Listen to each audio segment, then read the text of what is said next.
Do you think that there is an obsession about numbers? And I think this is not just a thing from now, a now thing. It's actually a very old thing. And what you're talking about is numbers in one's coven, right? Yeah, And, yeah. Like yeah, as much initiates as I can get. Yeah. yeah, attracting as many bodies, right, as many bodies as possible.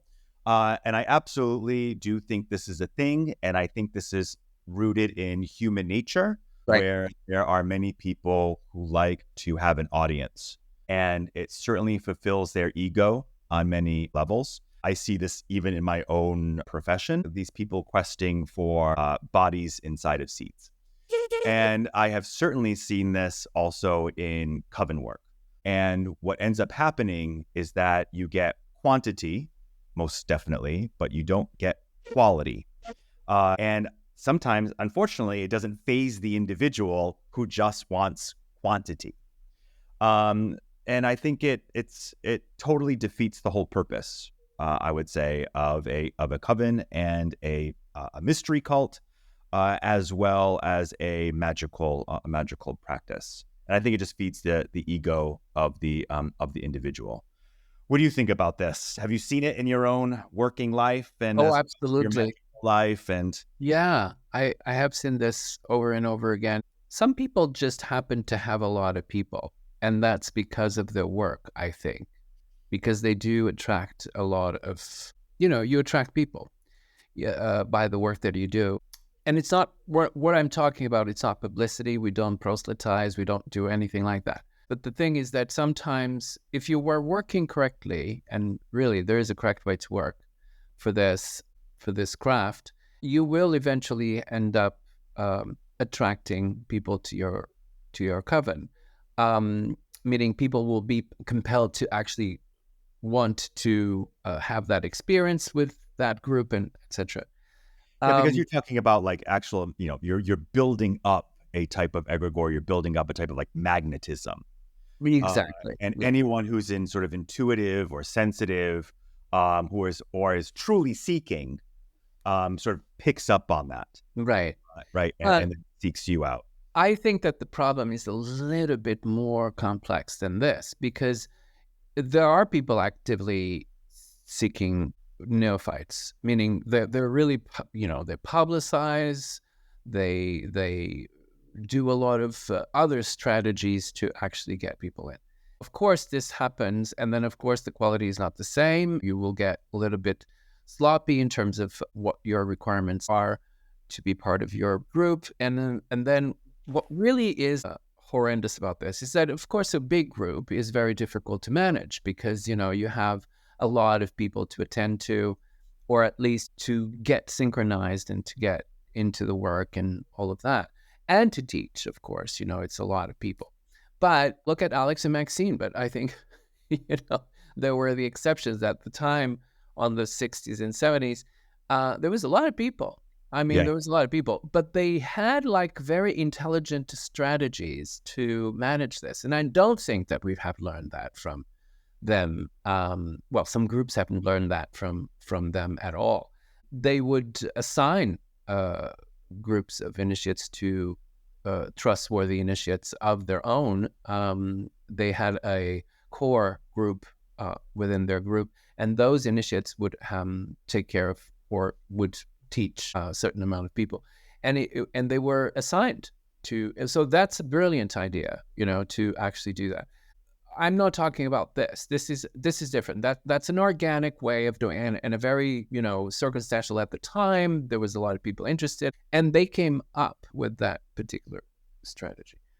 What I'm talking about here is a little different because with 80s and 90s and 2000s, I see this very hype on numbers, just because that means that you have a big group and you're in charge of many people and a lot of people depend on you, and therefore you will have more power, which is not true, depending on power, what power you're talking about, but not the power of the craft, certainly, and not the power that we experience in circles. So, and often, more often than not, most of the time, actually 99% of the time, these people are incompetent, which means that they can't handle this amount of people.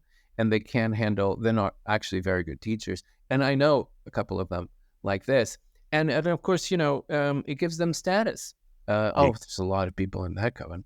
But what really, there's another layer on this, which is the really good people that are in the middle of this group. Do you see what I mean? They have a lot of potential, but then they don't have the space to develop, or the group is actually so dense that it really doesn't give the space to develop and to integrate into a cohesive group that could actually work magic. So that for me, it's the worst. Yeah, right. Yeah, because that's just, as the numbers go up, the quality goes down. And that's in every aspect of life, right? From manufacturing products, in the thousands. Quality has to give. And yes, and I don't know how a teacher can give, true individual attention if you are like up with like 20 bodies, right? In the in the room. Like, how do you develop your students when it gets that? And then, of course, it's not about numbers. It's about quality of work. And more often than not, if you see a very big group, I would be suspicious about that. And you say correctly, right, that we do not proselytize, but I think so many do. And this is a question for you. Do you think that being an initiate and holding public rituals, do you think that is a form of proselytization? Do you think that's proselytizing? Even though obviously you're not doing Alexandrian rites, one would assume, but is that a form of proselytization? Well, I think that could be. Mm-hmm. Definitely could be. Disguised, But there's many, and I know, for instance, a lot of good things can come out of that, which is the experience of people. And some people that are very, very good initiates and with a lot of potential found their coven like that. Yeah. That's no different than pub moots or things. It's just a ritualistic experience rather than a social one. But it really is that the same. It's the same, kind of the same, in the same realm. You have to exercise your will to go, which means that there's no one saying, "Hey, come here." Yeah. My problem with this is when there is some people saying that this is one of the largest, events, and this is the one of the biggest this or the biggest that. That for me is calling out to people to want to go because they need to go, because otherwise they will miss out. Do you know what I mean? And that for me, I think it's a little bit closer to proselytizing. If you announce something and then, if people want to go, they go. If they don't want to go, they don't want to go. But, if you're bragging about this or that the event is about, it might be a little bit of on the realms of proselytizing. And I think, sometimes you do things and it's not that you are that you want proselytize to people. And of course, but, for instance, our soiree, which I think that it's coming up in October, it's the next virtual soiree for us. It's the second edition. We'd only do 2 per year, sometimes 1 per year. So this was in the end of the year. We said that we were going to do another one, and here we are. Yep. And I say there in the description that this is the first time that this has been done, which, and again, it's a thing that could be taken out. Oh my God, this is the first time I want to go. I have to be part of this.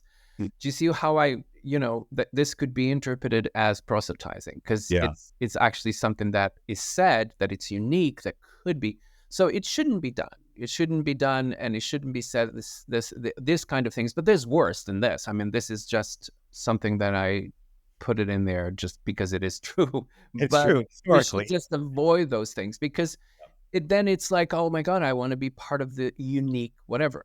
So you should just say, there's a soiree, and then if people want to come, they will come. And of course, it was pointed out to me by Maxine that, the soirees were actually for the seekers, not really for initiates. Um, and and I agree, but on the other side, I'm just looking at, okay, but we need people there that are actually actively Yes. Yeah. exercising the craft so that they can answer the questions.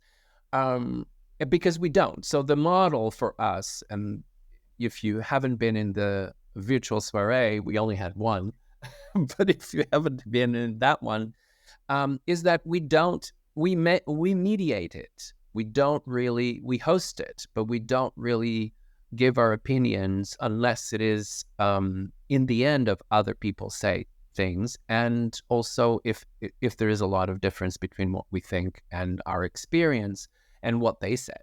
So to better complete the answer to the seeker. But that's how it works for us. So we don't have a lot of people coming in that are initiates.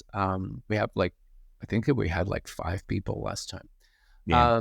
There were initiates, and we had a lot of people that were seekers. So this is what I think. It's very important for people to, but that's the thing, right? So this is the about the numbers and how that could be and could go into, and how that could be proselytizing. And there's a lot of things like that coming up. And I've seen a lot of it recently. First, it could be a public ritual, but then the public ritual turns into this, But it is also a good thing, because it's an opportunity for people to contact, just like the soiree, to contact people that are actually practitioners in initiates, and sometimes they just met them in these events. So they're important. What we shouldn't be doing is from the part of the organizers and those who do these things, they should just announce it, and then people will go if they want to go, and that's that. You go to the soiree. Some people don't really come to the Alexandrian tradition just because they go to these events or these things. I mean, it doesn't matter. That's not why we do it. We do it because we want to give an opportunity for people to have questions answered. That's what we're doing it for. So to inform people and to give them an opportunity to have contact with initiates with some experience. So I think that that's important. And I think that the soiree should be held and hosted by people with experience, because sometimes new initiates or people that are initiates, they have not a long time of experience. Holding a soiree, they might not have the right answers. They need a little bit more experience. So it's not because you just had a coven that you're going to give the answers and have this whole thing figured out, because you're just starting, and it's it takes time. In terms of public ritual and people who attend, and that doesn't always lead, obviously, to Alexandrian initiates or people seeking initiation, because sometimes those public rituals fulfill people in a certain way.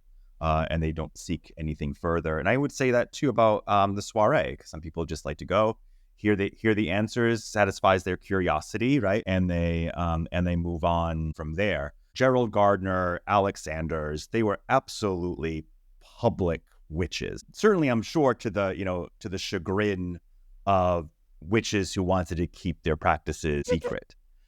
But you also have to think of the time period of the 1950s, 60s, and 70s, where this was just not publicized whatsoever. And it was very, very difficult to find any information on witchcraft. And even if you saw this person on television, you're absolutely correct. It would be an exercise of that person's will to go and then seek them out. And in the days before, right, international phone calls and days before the internet, this was a lot of work on the part of a seeker to be able to actually get into contact with these individuals. So no doubt there would be a line of individuals at the door of Maxine and Alex is seeking this. There's no other way. Today it's different, right? So therefore, like today, there's just so much access. And I guess maybe that's why I'm even a little bit weary of super uber public witches, because sometimes I feel like they're trying to get the numbers, right? Get those people. But I don't know. I don't know about how many people are actually now going into initiatory witchcraft in 2025. Not a I lot. don't, I don't see the numbers swelling. No, not a lot. Anything, I find it diminishing with. Yeah, it looks like there's a lot of strategy going on in terms of who is getting who and how many people can I get and all of that. And there are people who will choose to do things just to attract more people or to make some kind of decisions just to attract more people. And this might be unconscious or conscious. It doesn't really matter. But what really is the impact of this is poorly administered and, people. And let's be honest, there are people who are not very good teachers, Yeah. So Yeah. there's not because the person is a third degree, is a good teacher. No, exactly. Yeah. It doesn't mean that. No. So, this takes me to another thing, which is the holding the titles. And we talked a little bit about this in episode 6, last episode. But, there are some titles that are ceremonial and they need to be kept ceremonial. And what I've seen a lot in the years that I've been in the craft, especially in America, is the usage of this title to either look at me how wise I am, kind of thing, or how high I am. But the thing is that there are ceremonial titles. In other words, if they're not being used in ceremony, they shouldn't be held. Yeah. You see? So that's what I think about ceremonial titles and holding title, because there are certain people that really actually said, no, I'm your high priest, or I'm your high priestess. Well, for me, and I've battled with this a lot, is that you're an initiate and you're of course a priest and a priestess, but you're only a high priest or a high priestess, or even a priest, if you are holding the service. We're hidden. We're hidden. So we're not really, going. I mean, I think that Laurie Cabot did a great job, but we're not doing that. We're not dressing up and going out. We're the hidden children, which means that we're not supposed to be, showing everybody that we are doing this or doing that. We could hold things like soirees and things, and then people will meet us. But still, I think that it was like the last soiree in one of the first soirees in Portugal that I did with another fellow priest. It was I put a little cape and hat, Yeah. and Nice. when went through the streets of Sintra, more for the photograph than anything else. But it was just to call the attention of people. But still, I mean, you look back and it's like, it wasn't really that necessary. I mean, it might not have been, you know what I mean? But I think that this is just reflecting a little bit on the holding title and ceremonial titles. About dressing the part, that's interesting too. In terms of, do you dress like a quote unquote witch or don't you in the public sphere? And I agree with this. We're the hidden children, right? The hidden children of the goddess. And Laurie Cabot, yes, she was certainly a pioneer in terms of dressing like she would say a traditional witch. I would probably argue a stereotypical witch, based on really Christian history. But she's a little muzzy, actually, if you start listening to her interviews about why she did it. In one instance, she'll say that, she took a vow to her goddess to do it. And then if you listen to her interview on Oprah Winfrey, she said, I dressed up this way as a political statement. And I actually think that's probably the truth there, as a political statement of exercising your right to, practice any religion you want to practice in the United States of America. Yes, but I think it's also attention seeking in many regards. And I wonder if that also ties into proselytizing and ties into the numbers game and how do you showcase yourself and attract people to yourself. And then as for title, you do hear people, well, I'm a high priest, blah blah blah blah blah blah blah blah blah, as they go on. And I don't know, where does that come from, Karagan? Does that I don't know enough about Gardnerian, and I don't want to keep lambasting Gardnerians, but I always feel like that probably comes maybe a little bit from Gardnerian. The high priestess is the one that's in control because it is so hierarchical in comparison to Alexandrian. I don't know. What do you think about that? Yeah, I think it is about holding power. Yeah. I think that it was, my impression is that it is, but I'm sure there are Gardnerians who are not like this. They're very much like us. But I see this in us as well, in Alexandrians. Some Alexandrians do make sure that you know that there are whatever they are, and that they are this, that, or the third, or I just don't need to know it. I have no need to know if you are or not. I mean, if you happen to be, and if I happen to be in your circle, and if you happen to be in mine, that's a different story. And that's, of course, okay. But while you're in there, you're a priest or a priestess. Even if you are a third grade, you're priest or a priestess. If you're not officiating the circle, if you're not, if you're not holding circle. And sometimes things shift within the circle. I always say this. The high priest or high priestess is about the quality of your work. It's not really about how high you are in terms of hierarchy. Yeah. So it is expected from you excellent work because you have the experience that will lead you to certain things. For instance, certain works in the Alexandrian tradition are done third degrees, and they're done just by third degrees, not because they're third degrees. And this is something that I wanted to be very clear about, because it looks like, it's only third degrees and this rite, or, you're doing this work and, first degrees cannot come in and da da da da. It looks like very separatism. First degrees cannot come in and this and that. It's not. It's because the third degree happens, and not always, but some of them, or the ones who are doing these kinds of work, a third degree have more experience. Yeah, they should have more experience, and they should have developed certain things that first degrees are not yet able to do, or they're still experiencing it for the first time. And the third degree have that experience already, and they have they lived that through the experience they have. So it has nothing to do with degrees, because we're all priests and priestesses in the circle. That's how I was taught. I know. Nobody, and this is the thing, there is a couple of things that signaled who was who inside of the circle in our Boston line, the Divine Grisio line, and we got rid of it because, not only because of that, but because it doesn't matter. We're all equals. There's no differentiation between anyone in the circle. We're all servants of the circle. That's what we are.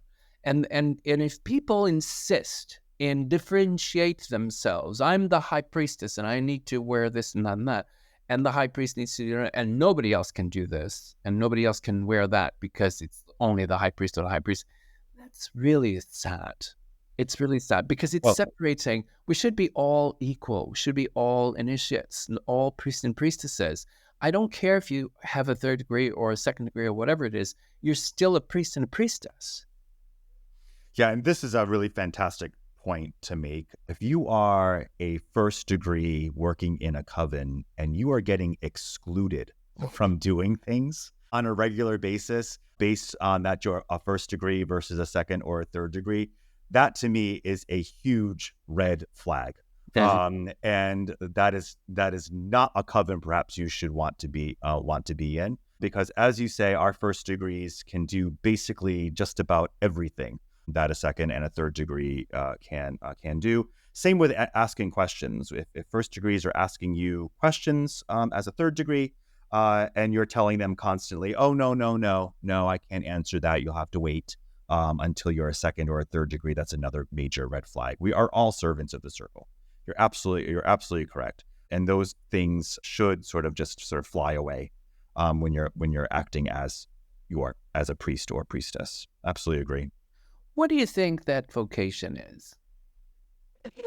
So I say that, right? I say this a lot. So when I speak with seekers, I'm looking for vocation, and vocation, right? So your vocation is your job, but it's bigger than that, right? So I would say your vocation is something that is so innate to your being that you could not live your life without it.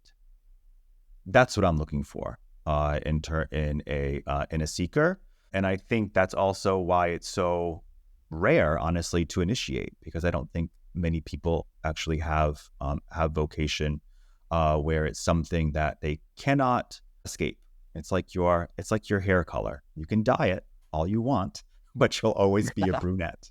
So I look at it in those terms. Might be a simplistic understanding of it. How do you think about it? Well, Vocation. I go to the etymology of it. It's Yeah. vocare in Latin, and it means a call or to Call. call. Vocare is to call, and then vocatio is what the call is.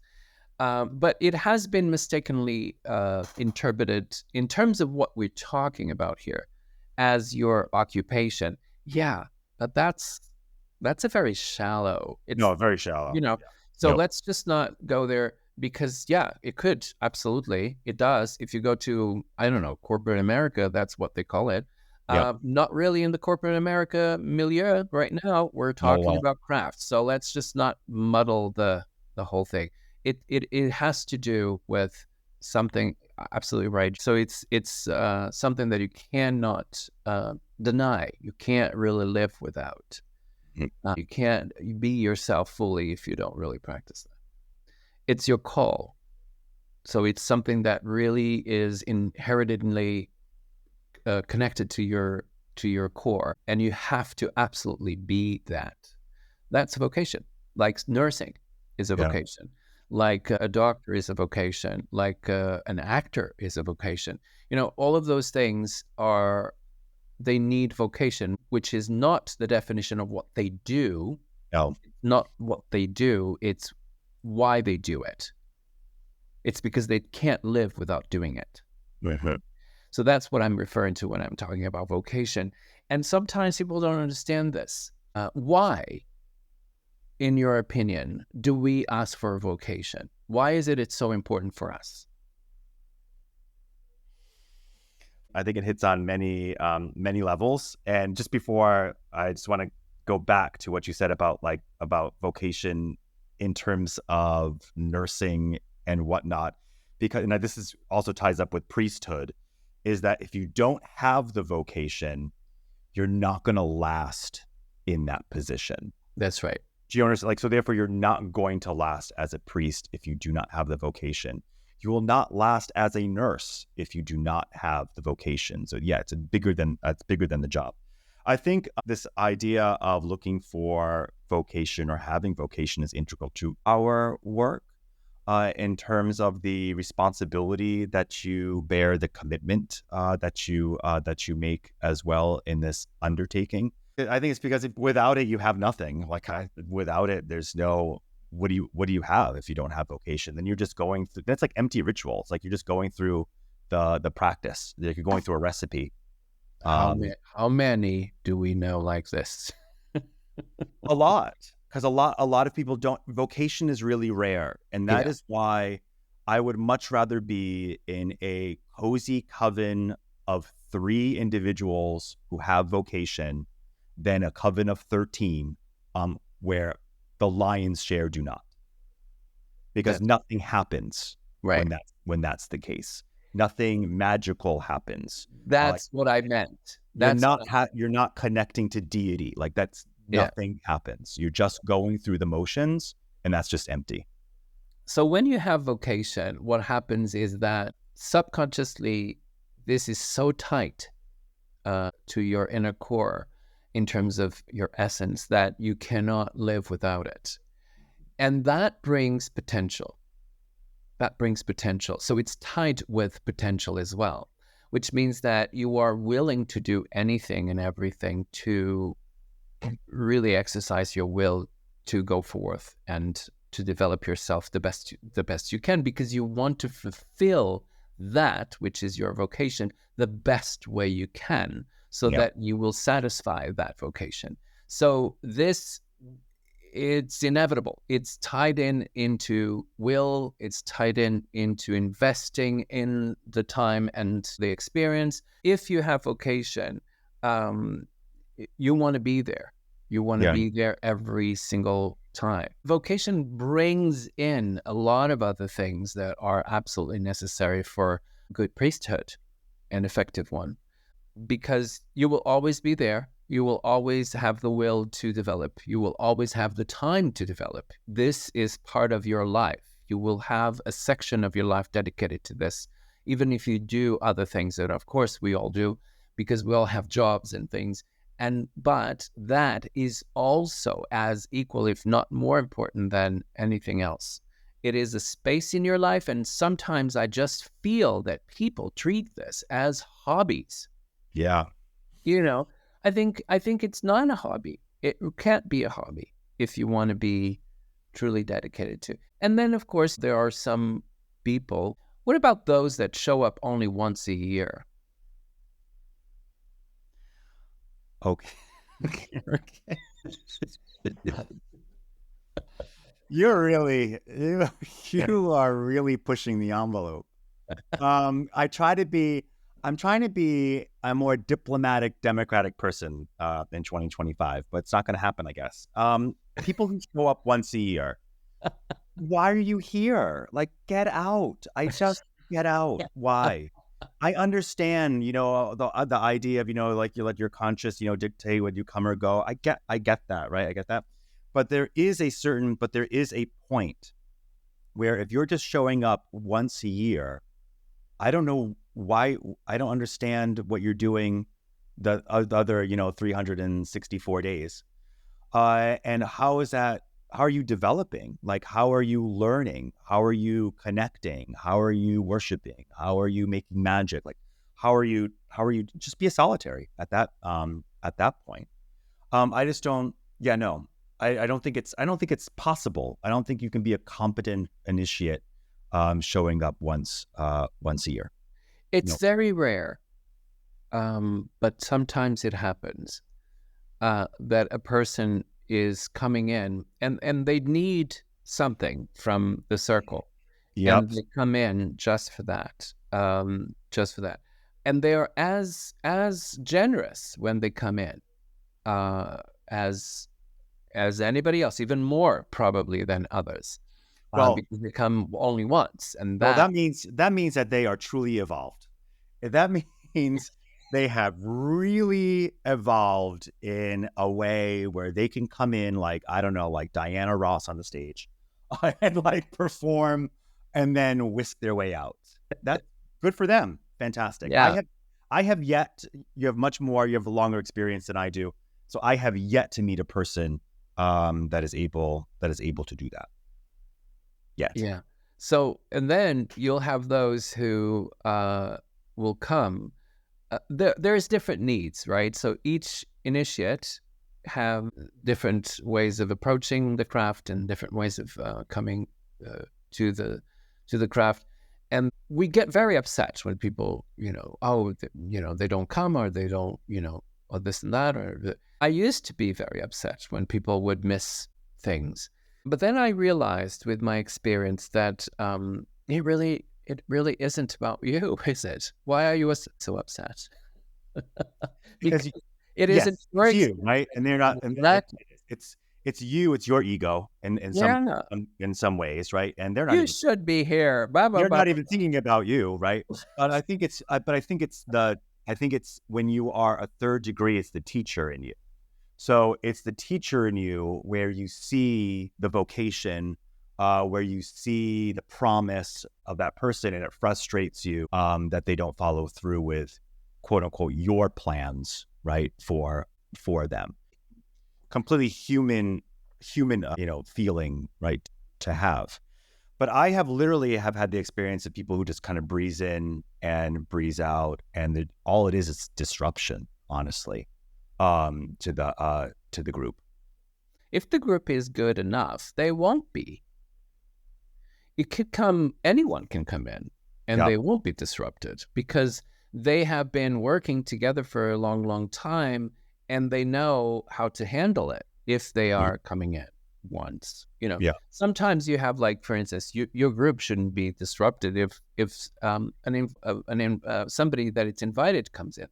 Because if your group is disrupted every time that a new element comes in just once, like, for instance, somebody that you invite to the coven, then that group needs to think about what they're doing, Yep. because they need to be strong enough and solid enough to actually have that experience with and hold the circle with confidence and experience so that, they're not disturbed by people that come in.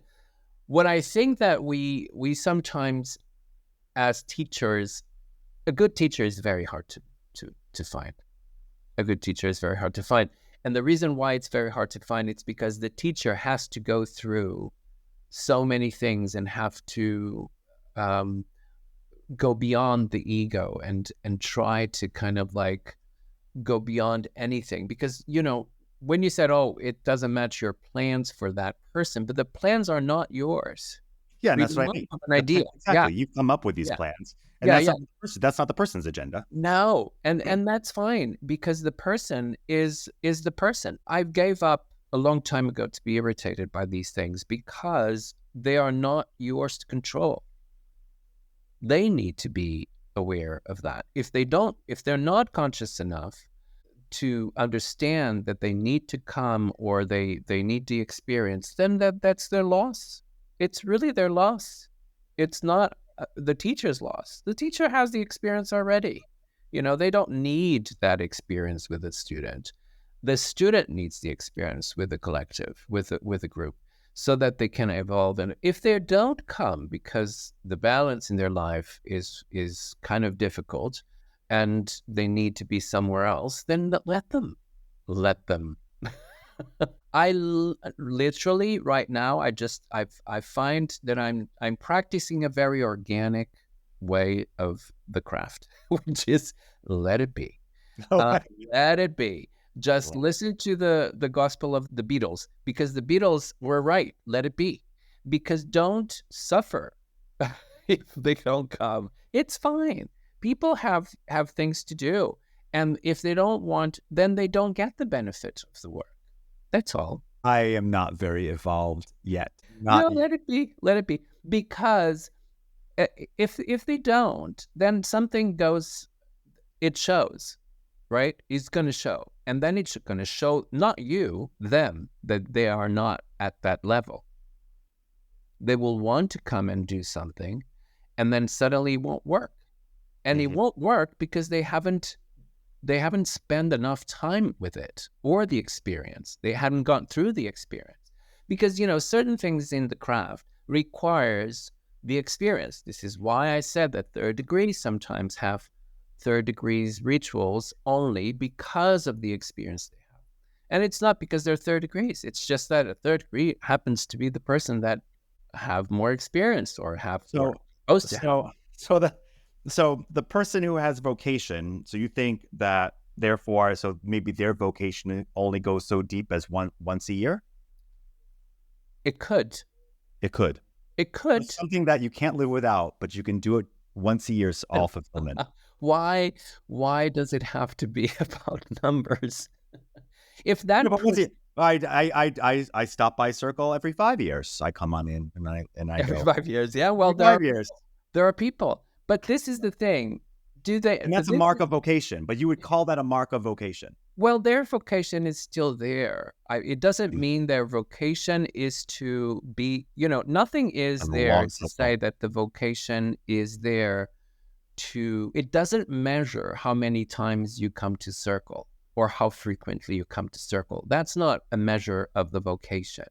The vocation is measured by your intention, which means that when you come in, if you are fully 100%. on, do you know what I mean? Like if you're fully on and you want to come, that's vocation, that's fine. It doesn't mean that you have to be here every time. It means that when you are, you are. And when you're not, you still are. You see? So it isn't something that you can't live without, but it doesn't mean that you have to do it 1,000 times, or you have to be in a coven always, because sometimes people don't, and they don't need that. Yep. Different types of people have different types of not vocation, but they have different types of intensity in terms of vocation. Some people are very this is why you have people that are very pious and people that are not that pious. It doesn't mean that they both don't have vocation. It's like the amount of, but it doesn't measure the amount of times that you come to the circle, because sometimes, you just need that to function. In terms of spirituality, you just need that amount of times, and that's it. You don't need anything else. And you continue to have vocation. It doesn't mean that you don't. It doesn't really measure that. You see, it doesn't measure the frequency. Yeah. Because you can have people that come just, there are people who are here always. Always. Every single Sabbath, every single training circle, every single other circle, every moon ritual, every Eshbat, every Sabbath, all of that, they will come. If there would be more, they would come. Yeah. Because they need that intensity. Yeah. Mm-hmm. It doesn't mean that somebody that only comes to the 8 Sabbaths will have less intensive, vocation. Their needs are different. Yeah. And when I say, once a year, of course, that's an extreme, although it happened. Maxime talks about this. It was, I don't know if it was a writer that came only once a year, and he would come for inspiration. But it doesn't mean that that he doesn't have vocation. It just means that it's like, so there is a difference between vocation, although it could tie it in as service. So vocation can tied in with service, meaning the person has vocation, therefore they will service the circle and they will be there. They can't live without it. But vocation can translate in other things, really. There are people, for instance, who will sometimes don't want to be part of a group. They were initiated. They're still are a first degree. Now, at 45 years after, they're still a first degree, and they just want to walk the fields. That's all they want to do. Yep. And it doesn't mean their vocation is not there. It just means that it's translated in a different way. So I think love. And we're talking about vocation in terms of Coven and Coven work, which is great. But there are certain people that do have vocation, but they're not really a Coven. And sometimes they just discover this afterwards. No, but so like, I guess my question is, well, I don't know why you would seek initiation in British traditional witchcraft, which is Coven based, and that we know is Coven based, and then not partake. It's just interesting, and this is speaking from my own ego. Yes, my own personal experience. Yes, where I could very well be solitary or I would not have sought initiation, but for the fact of wanting training and wanting group practice. I'm curious about that individual who would seek this, because I think they're just in some ways it sounds like they're just seeking title, or they're seeking some kind of, I don't know, key that's going to magically unlock all of their magical abilities and possibilities, and then show up once a year, or I don't even throw away the timetable. Do you understand what I mean? So I'm just like, I don't understand the individual who would, but they might not be that awful. It might be somebody that is very honest, very sincere. They have a lot of potential, but they have vocation, but they just need to come to this. This is the thing. This goes beyond this idea of initiation is only to get admission into a group. And that actually is an idea that it's very interesting that you brought up, but it's actually not, it's actually not that emblematic or that telling. Although, of course, you're right, the traditional Wicca, it is about Coven and it is about that. But we are forgetting that initiation is a process that is very old, that is and can function individually, meaning people sometimes come to the craft, they're initiated, and then they go out. Yeah, absolutely. And that's all they needed was free will. initiation. And that is that power of the initiation, that power of that rite that actually lives in the person in that moment, and then the person doesn't want to continue. And it doesn't mean that the person is insincere, that they don't have vocation or whatever. It just means that they just need that. And sometimes to trigger other things, they go away, or they're, or sometimes they come back later. They just need that time, and then they disappear for years, and then they come back, and they stay for a while, and then they go away. Now, this takes us to another thing, which is if you have somebody in your coven that comes in for, let's just say 3 rituals or 4 rituals as a guest. Oh, I would love to go to because they're alone.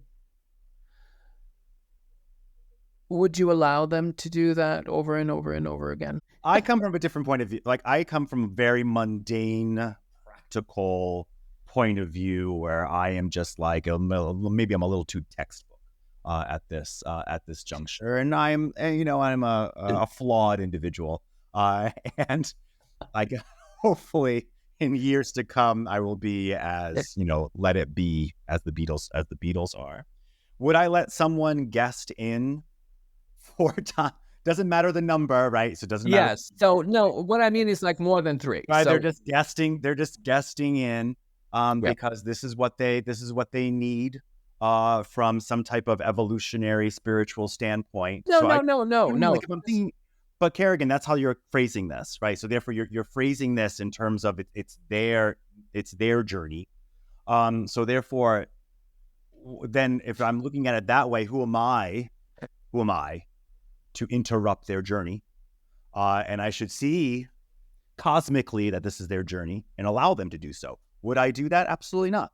I would not allow someone to come in and guest when they please and not are actually part of the of the collective. But maybe in 10 years I will. When I see life from a different perspective. Well, what I was asking was practically, because you have your group, right? Uh-huh. So the group has a dynamic, and of course it's fine for people to come in and guest. It's okay, but sometimes you have those types of people that just come and they just want to guest and guest and guest, and there's no responsibility in terms of with your group or for your group, or they don't want to integrate a group, but they want to come without being part of the group, because it takes responsibility for you to be, the person comes once and comes another time, and that's fine. But if it becomes a constant thing where the person is just on and on and on and comes in very frequently, actually, but it's always a guest, never asked to be part of the group. Do you know what I mean? Mm-hmm. That, I think, it shouldn't happen, because at a certain point you have to ask the person, do you want, what do you want? What is this? Are you staying? Are you going? This is a person that's an initiate, obviously. Yes. Sometimes has been initiated by a different person. A different person. Not been initiated into your by you. This is a guest. So I still think that person is not far off from an initiate who just comes in when very rarely. To me, it would annoy me, and I would be like, yeah, what are you doing? So are you part of the group? Are you not part of the group? Are you? What would you like to do? What would you like? Because you're not coming next time. Yeah, and so because you're not, exactly, the door is going to be locked. It has to do with responsibility. The door is going to be. But the thing is that you don't have that when somebody is your initiate, right? Mm-hmm. And yes, they're just an initiate. The other ones are also an initiate. But this person is, you trained this person, you have initiated this person, this person very well. So that initiate. It's just the one that's coming just once a year. No, the one that is No, coming because the once one a that's year. coming just once a year is not being Yes. trained, right? No, no, no, no. So the Imagine one, that person was trained. That person was fully trained, but then they just come once a year. They're not coming all the time like everybody well, else. that's a different story, Carrie. Right, right. That's a different So story. If that person, yeah, if we can go back and if that person has been trained, right? yes. And then it's like, okay, I'm coming once a year. I thought you meant like this person's just showing up. You've initiated them, and now they're No, just no, no, showing no, up no, once a no, year. no, no. And When I that's what I say mean. It's disruptive. initial, like fully trained, And that's what right? I mean by disruptive in the circle, because here comes this person who doesn't even know what the circle is about because they are not Oh coming. yeah, yeah, And yeah. that is disruptive to a Right. to a circle. So maybe I would be a little bit. I think it's different in that perspective. But So yes, but then you have this other person that it's coming in that is not an initiate, that is just coming in because they just happen to be either an elder or somebody that is just alone now and don't have the coven or don't have a coven of their own, and they just you invite them once and then they start coming every Sabbath, and at a certain point you have to just say I would say that after kind of a set of times I would say I think 3. I would say it's not going to be forever like this because the reason why it's a responsibility, whereas the other person will take responsibility when they come in because they're your initiate. yeah, This one can't because they don't really, and then of course they can't take responsibility because they don't belong to the group. So you're not expecting that from a guest, but after 3 times, I think that is more than a guest, isn't it? And that's the rule, I think, for me.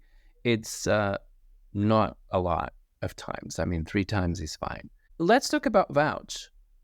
What is a vouch? We talked about this. we have, yes. A vouch is basically a proof that you are an initiate, right, of the Yes. craft, and a proof that is given by a person, usually, but not always, but usually who was there at your initiation. So therefore, they have witnessed that you are truly an initiate of the craft, and therefore they can vouch for you should a situation arise. So, for example, if you are moving, right, and you are leaving your home coven, and now you're in, I don't know, Nebraska, and you have hooked up with another Alexandrian coven, that person might ask for a vouch from you. At which point they will then talk to your initiator or someone who was part of your original coven that can say, oh, yes, this person is an initiate.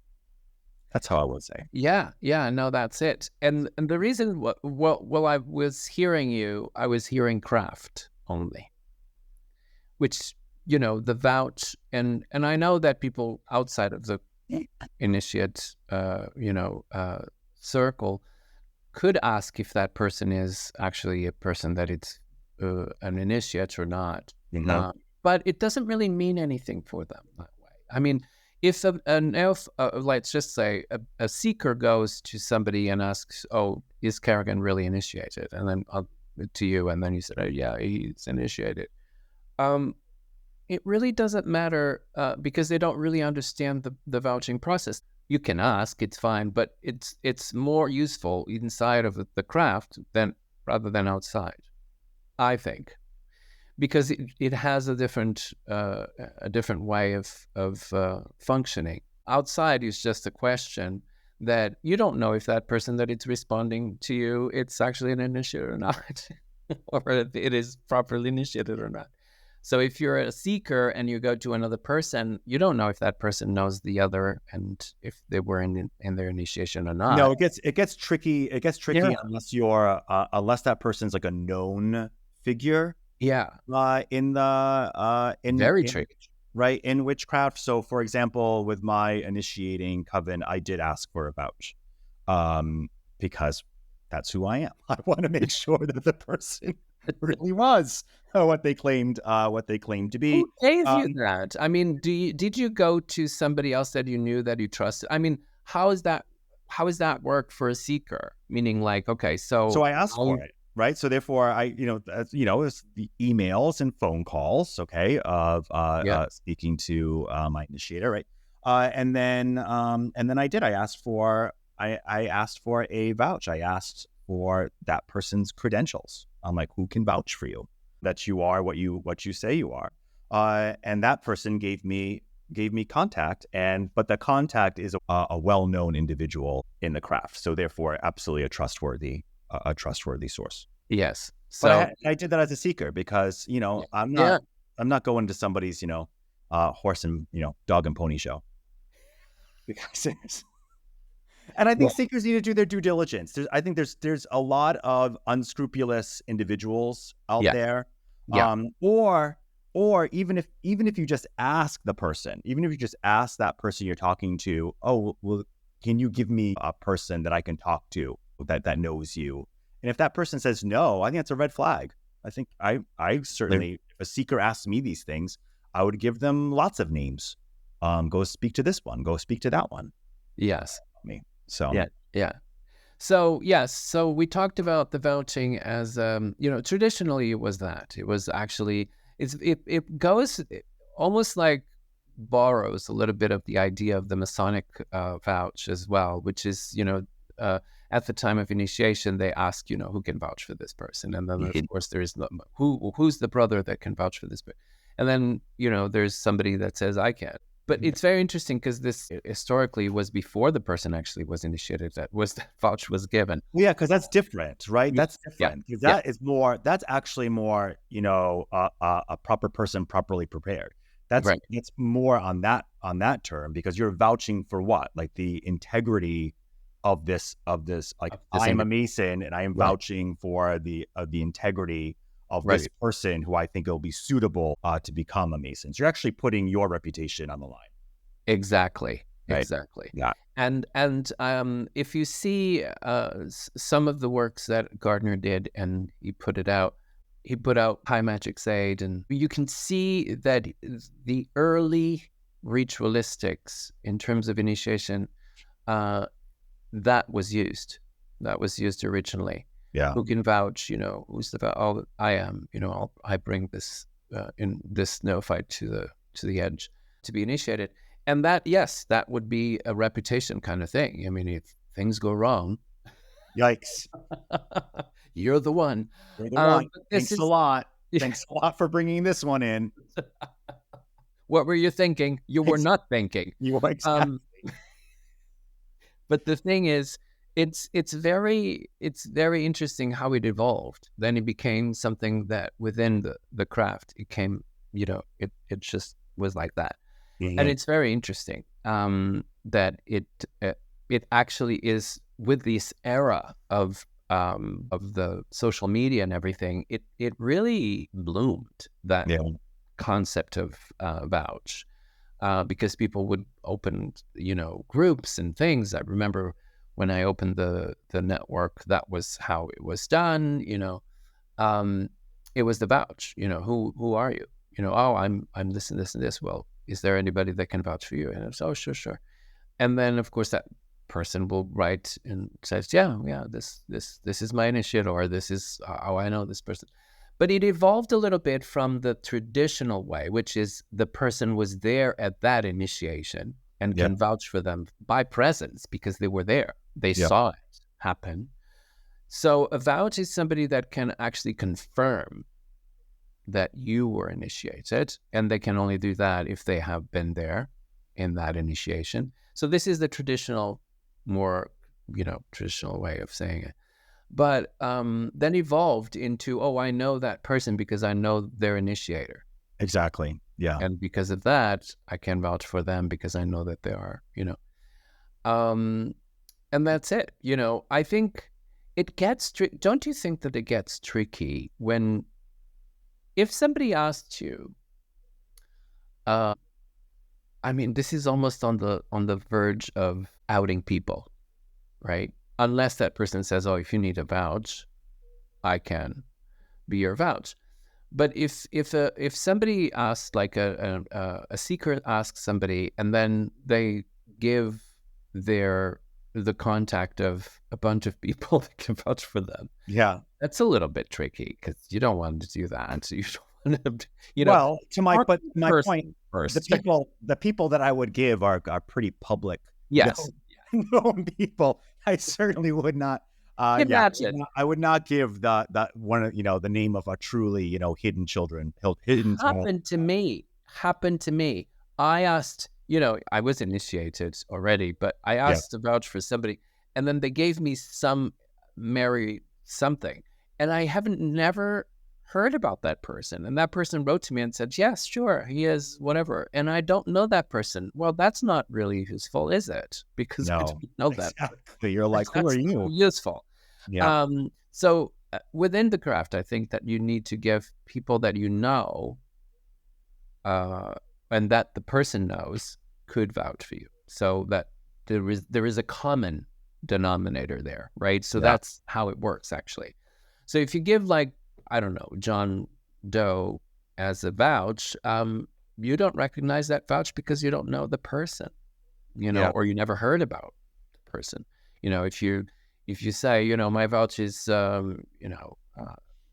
whatever, a big name that, or somebody that everybody knows because they're very public, then that works.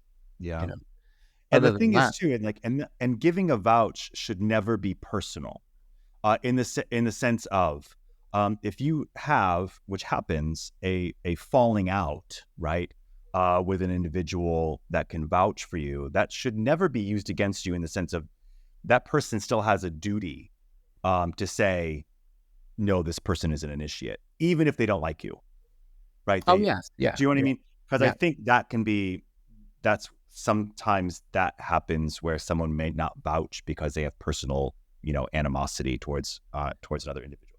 that Um, happens a lot. it does. Happens a lot. So that can be problematic. Even if you despise the individual, you still give them the vouch. They're still an initiate. You might not like them, but they're still an initiate.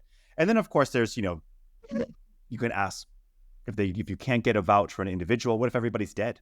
Right? That can vouch for you. Then, there's questions or other things, right, that you can do, Yes. right? Yeah, but I think that the methods used more today and nowadays, actually, it is this one, which is It is the vouching Yeah. for people from this and that. And sometimes people include the vouch. For instance, in the soiree, we really don't ask for vouching from initiates, but we do ask for them to talk a little bit about themselves and where they come from, because you have an idea, But sometimes people include the vouch. They include, if you want to contact, this person or that person, here it is, Yeah. it's feel free. And that's really helpful sometimes, because sometimes you don't really know that person, and they might say that it is very difficult, right? Because I remember, for instance, to have had contact with somebody that was an initiate, and it was actually functioning as a high priestess, and she didn't have any training. Oh my gosh. None. Wow. None. Yeah. And it wasn't her fault. It was Yeah. just that the people that gave her the initiation, they just she caught them in the middle of something. So the initiation happened of the third degree, and then they left, and they never, they had like other things, but there was no training further than, what it should be. I mean, it's of the first degree, and it's for us, it's not a very big problem, because we do have a very good first degree training. And of course, when you go for a second and third, the second and third degree training is included in the first, right? Because it's Exactly. the end Yeah. of the first degree. And then you have the experience, and then the rest is experience and how but sometimes people don't have that. And she didn't have that. She didn't have a good first degree training. So she kind of was like totally. So when you have these initiates coming in, and then you don't really, for me, the biggest problem is to know how, to know them, to know what their work is about, and to know how they work. And, and sometimes it's not possible, because you don't know. You have never been in circle with them. And it's kind of difficult. And then, of course, when you go into these things, you hear them talk, and then suddenly you immediately know Yeah. that there's a lack there. There's some missing pieces. there is a lack. And now you have a third degree in front of you. What do you do? Hey. So we get around with kindness and understanding, but it's just it's very difficult sometimes, I think. Yeah. To have a true vouch, but but I think that it is about quality. It isn't about numbers. It isn't about holding titles and being very conscious that, titles are ceremonial, most of them. And also vouches really work inside of initiates circles. But when I say circles, it's networks and things.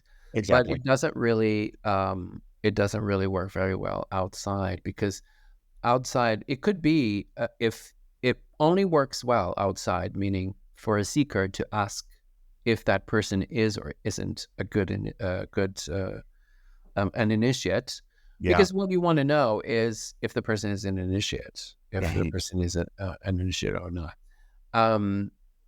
But, once you ask me a question, would you tell them if that person was an initiate, and knowing that that person wasn't a good initiate, would you tell them that? Oh, jeez.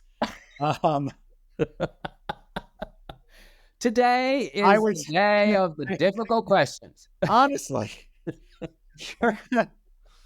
these are questions I don't want to answer, not publicly, right? This is the questions I just want to answer privately. Yeah, I think, listen, if I truly thought, all right, and this is okay. This is the difference, because this is a tricky question to answer. Yeah. Because I might know rumors about an individual, but I might have never stepped in their circle, so I actually don't know what happens in their circle. So I'm a little bit about saying to somebody, "Oh, if I were you, I wouldn't do that person," because I might know rumors about that individual, but I haven't stepped in the circle. If I have stepped in a circle with an individual and it was terrible, I probably would say it. I would say it to a seeker. I would be like, this person is absolute initiate. I go and meet the individual, talk to them. I'm just a little cautious about the person and their practices. But what happened? What do you mean? Well, they might ask, but what happened? Why? What? That's, they're not going to go, oh, okay. They want to know what do you mean by that, cautious? Exactly. Well, they didn't murder anybody. There, it's a very dark. Nope, I would say no, but it'd be like I find their, or maybe it's a question of training. Maybe I would say I find their training a little bit, lacking. Yeah. Or I find that they from the Alexandrian traditions that I have been taught, I find that they have taken autonomy to a whole different level, where I don't actually see much Alexandrian tradition in their craft. Yeah. Like I might say, if they ask me if that's probably I might say that in my own opinion. This is a very difficult question, because it's like, okay, so how do you say this without? I mean, this is the thing. You don't have any responsibility towards this person, because this person is not asking you. Nope. Meaning to be part of your coven, if that was the case. But, there's no responsibility, but there is a moral responsibility, I think, towards people that are abusers, or they are, or they lack of a lot. I mean, there are people who are just, it's just the name, because what they do is totally over the edge of many times over. They're over the border on the other side of the world. Yeah. On the liberties that they took in terms of what they do, and it's almost unrecognizable.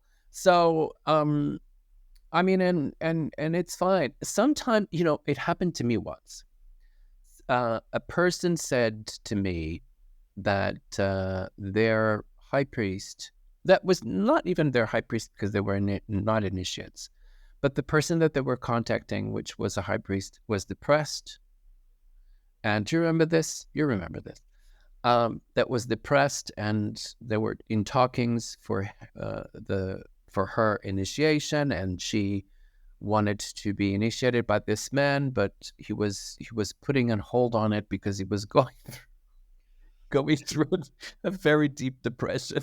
Yeah, don't do it. And I thought, what? Don't do it.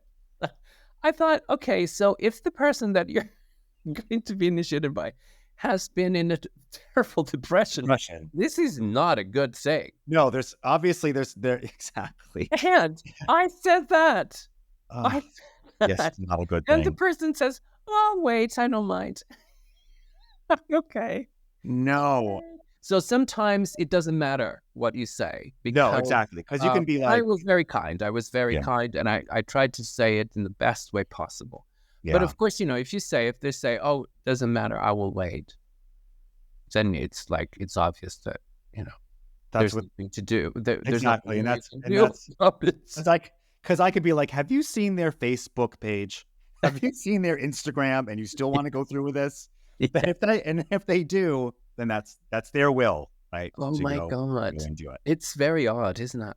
It is. But then there is a point where you have to stop. Just let them, yes. Okay. Yeah. You want to jump in that well? Yeah.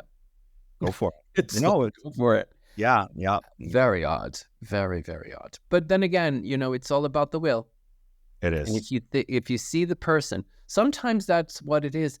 I didn't understand at the time, but I think that after a little bit of thought about this, I realized that this person wasn't consciousness, because I think that they meant to be with that person, and have that experience, good or bad. I mean, it could be a wonderful experience after the recovery from depression, but the thing is that it's their own will.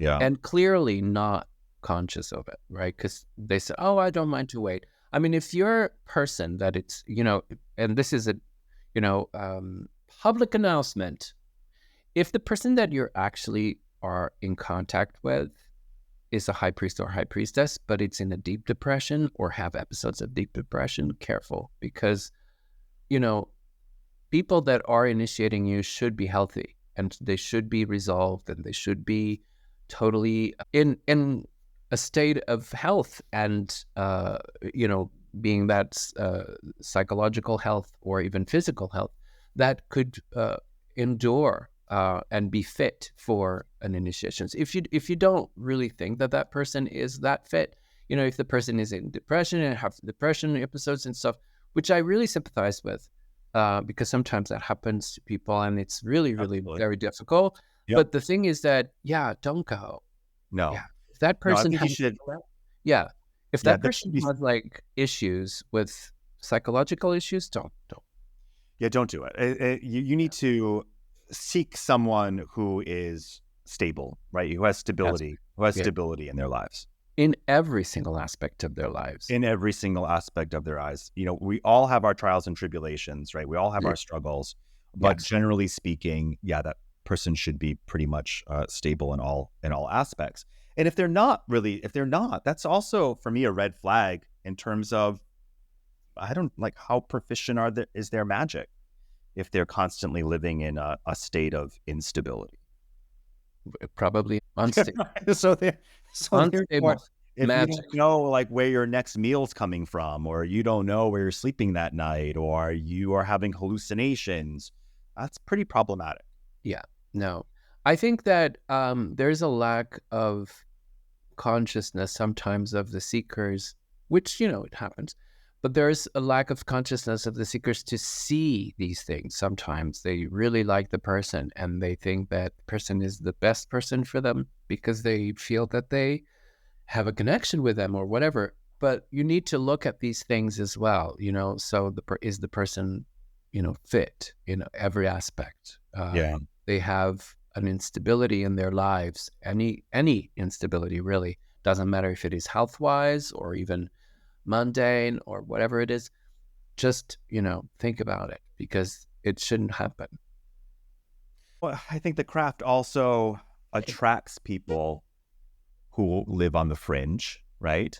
And I think it attracts, I think we're living in a time period where a generation of individuals define themselves by their trauma, and wear trauma on their sleeves as a badge of courage. And in some ways, I guess that's, all things start, I think with positive intentions, but I think it's gone a little bit overboard in that way. And then, so I think there are those people that are really damaged, who are seeking this in terms of like trying to get power over their lives. That's also probably not the best reason either, right? To be seeking witchcraft or a high priest or high priestess that have defined themselves, right, by their trauma and indulge in their trauma.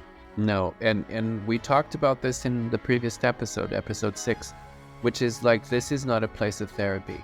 It's not a place of therapy. No.